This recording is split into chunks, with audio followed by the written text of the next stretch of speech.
बहू या नौकरानी, एक दर्द भरी कहानी। पूरे 4 साल बाद मोहित कनाडा से लौटा था। कनाडा में एक ब्यूटी प्रोडक्ट बनाने वाली कंपनी के लिए मोहित काम करता था। मोहित अपने देश, अपने घर लौटकर काफ़ी खुश था। एयरपोर्ट पर उतरते ही मोहित की नज़रें अपने परिवार वालों को खोजने लगी।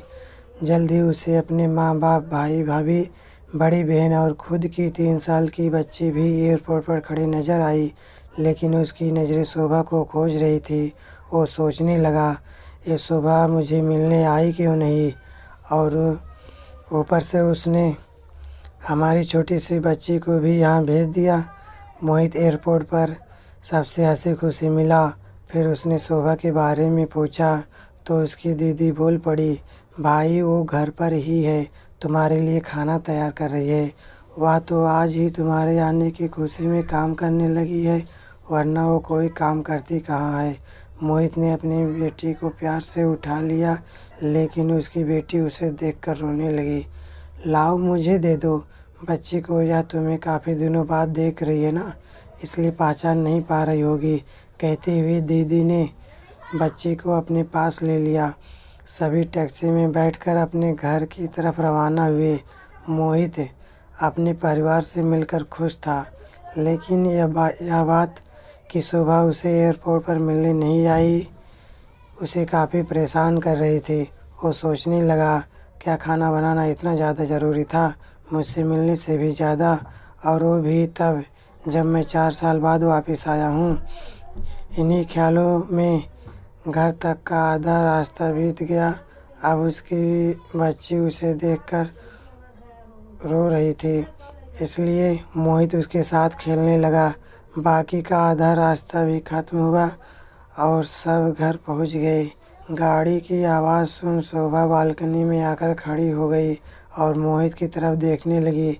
मोहित भी जैसे ही गाड़ी के से उतरा, उसने पहले दरवाजे की तरफ और बाद में बालकनी की तरफ नज़रें घुमाई, जैसे वह शोभा को ही देखना चाहता हो।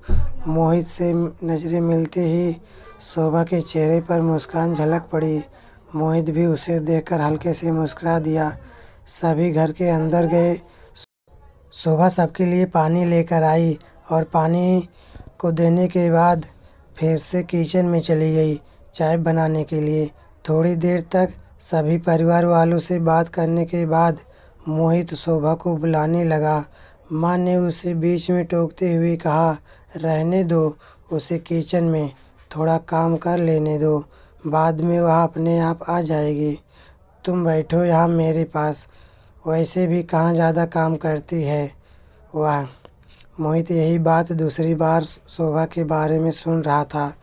अब यह उसने सोचा कि मेरे परिवार वाले मुझसे झूठ थोड़ी बोलेंगे, हर दिन नहीं होता होगा उसको इतना काम।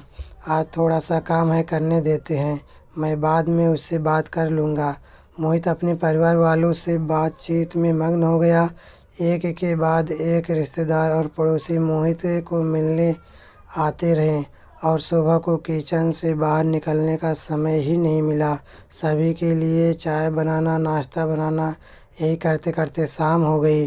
शाम होते ही अकेली शोभा इस बड़े से परिवार का खाना बनाने में जुट गई। 2 घंटे बाद सभी परिवार वाले खाना खाने के लिए डाइनिंग टेबल पर बैठे थे, सिवाय शोभा के। मोहित चाहता था कि शोभा भी उसके साथ बैठकर खाना खाए, लेकिन फिर माँ ने कहा, अगर वह भी खाना खाने के लिए बैठ जाएगी तो सबको परोसेगा कौन। सभी के खाना खाने के बाद शोभा ने अकेले खाना खाया। रात को सोने के वक्त मोहित और शोभा अच्छे से मिल पाए। मोहित शोभा के साथ काफ़ी बातें करना चाहता था, लेकिन वह उसके चेहरे पर थकान और नींद अच्छे से देख सकता था, इसलिए उसे शोभा को परेशान न करने का फैसला किया और उसे सोने दिया। शोभा सोने ही वाली थी कि उसकी छोटी बच्ची रोने लगी, तो शोभा तुरंत उठकर उसे दूध पिलाने के लिए चली गई। मोहित कब सो गया उसे पता ही नहीं चला। जब सुबह बच्ची की रोने की आवाज़ आने लगी तो मोहित उठा और शोभा को पुकारने लगा। जब शोभा पास नहीं दिखी तो उसने बच्ची को चुप कराया और फिर से सुला दिया। मोहित बाद में शोभा को देखने लगा तो शोभा उससे फिर से किचन में मिली, जो सुबह सुबह ही जल्दी उठकर घर वालों के लिए चाय नाश्ते की तैयारी में लग गई थी।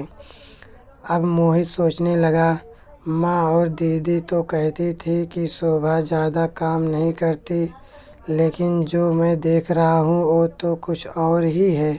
मोहित अब सब समझ गया था, पर वो अपनी माँ को ऐसा नहीं बोल सकता था कि शोभा से ज़्यादा काम ना कराया करो। इसलिए अब उसने खुद ही शोभा की मदद करना शुरू कर दिया था। मोहित के हाथ बटाने से शोभा को थोड़ा अच्छा लगने लगा था। पहले जहाँ उसका चेहरा थकान से उतरा रहता था, अब उस पर भी थोड़ी थोड़ी चमक आने लगी थी। मोहित ने कुछ दिनों में ही यह महसूस कर लिया था कि शोभा अब वो शोभा नहीं रही थी जिससे मोहित शादी करके लाया था। वो तो कोई और थी, जो तोते की तरह बोलती थी, और ये शोभा तो बिल्कुल चुप और गुमसुम है। ऐसा लगता है जैसे कि दबाव में हो, किसी डर से की वजह से सहमी हो। मोहित शोभा को उसके काम में और ज़्यादा मदद करने लगा। मोहित का ऐसा व्यवहार अब घर वालों को खटकने लगा। घर के सभी बड़ों और उसकी दीदी ने मिलकर मोहित को समझाया, तुम अपनी बीवी की मदद करते हो, इससे हमें कोई ऐतराज़ नहीं है, लेकिन तुम्हें भी एक हद तक ही रहना चाहिए। जब तक कोई तुम्हें ऐसा करते ना देख रहा हो तब तक तो ठीक है, लेकिन जब कोई तुम्हें बीवी के होते हुए बर्तन धोते देखे तो वह अच्छा थोड़ी ही लगता है। और सोचो, आगे चलकर शोभा को तुम्हें हेल्प की आदत पड़ गई तो तुम्हारा अपना काम में ध्यान लगाना मुश्किल हो जाएगा। मोहित हमेशा से ही अपने परिवार वालों की बात मानता आया था। जिस तरह से सब ने मोहित को समझाया था, मोहित भी उनकी बातों में आ गया। अब मोहित भी शोभा की मदद करने से कतराता था। कभी कभार वह बच्ची के लिए दूध गर्म कर लिया करता, इससे ज़्यादा कुछ नहीं। घर वालों ने मोहित को विदेश जाने के लिए मना कर दिया और कहा कि यहीं पर कुछ काम कर लो। मोहित ने अब घर से ही ब्यूटी प्रोडक्ट ऑनलाइन बेचना शुरू कर दिया। उसका परिवार भी बढ़ गया। अब उसे 2 बेटियां और एक बेटा था। दोनों बेटियां स्कूल जाने लगी थी, लेकिन बेटा अभी भी छोटा था। जितना मोहित कमाता था उतना सबके लिए काफ़ी नहीं था। काफ़ी सोच विचार करने के बाद मोहित ने यह फैसला किया कि अब वह शोभा के साथ शहर में जाकर रहेगा, जहाँ पर शोभा भी काम कर पाएगी और वह घर से ही ब्यूटी प्रोडक्ट बेचना शुरू रखेगा। इस तरह से वे अपने पैसों की तंगी को पूरा करेंगे। परिवार वालों ने भी मोहित को इजाज़त दे दी। मोहित चाहता था कि माँ भी उसके साथ रहे, लेकिन माँ को शहर में आना मंजूर न था। माँ बड़े भाई के साथ रहने लगी। शहर में अब शोभा नौकरी करती और मोहित घर से ही ऑनलाइन अपने प्रोडक्ट बेचता। कई साल ऐसे ही बीत गए। शोभा घर का काम और बाद में बाहर का काम करके पहले से भी ज़्यादा थकी थकी रहने लगी। परिवार वालों की मोहित के दिमाग में जो बातें डाली थी अभी भी उस पर असर कर रही थी। वह यहाँ पर भी शोभा का हाथ नहीं बटाता था। मोहित अब दिन रात अपने प्रोडक्ट बेचने में ही मसरूफ़ रहता। कभी कभी शोभा उससे कहती कि मुझे अच्छा नहीं महसूस हो रहा है, मुझे डॉक्टर के पास ले चलो। वो हाँ कह देता, लेकिन अपने काम में इतना खो जाता कि कभी उसको डॉक्टर के पास ले ही नहीं जाता। शोभा तो बीमार थी, लेकिन एक बार मोहित बहुत ज़्यादा बीमार हो गया। इतना बीमार हो गया कि उसे अस्पताल में भर्ती करवाना पड़ा। अस्पताल में मोहित के पास सिर्फ शोभा थी और कोई नहीं। इतना बीमार होने के बाद भी उसके परिवार वाले सिर्फ उससे मिलकर वापस अपने घर चले गए थे। उसका सहारा बनने के लिए, उसकी तकलीफ़ बांटने के लिए कोई भी उसके साथ नहीं था। बिस्तर पर पड़े और शारीरिक तकलीफ से गुजर रहे मोहित को अपनों का ऐसा व्यवहार बहुत तकलीफ दे रहा था।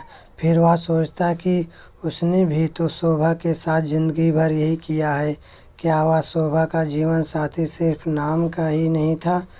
जब साथ देने की बारी आती थी तो उसने दूसरों के बहकावे में आकर उससे किनारा कर लिया था।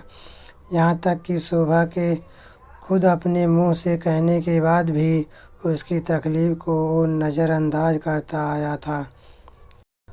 मोहित को अब अपना दर्द शोभा के दर्द के आगे मामूली सा लगने लगा। उसके दर्द को ना बांटकर उसने बहुत बड़ा गुनाह किया हो, ऐसा उसे लगने लगा। पश्चाताप के आंसू मोहित की आंखों से बहने लगे।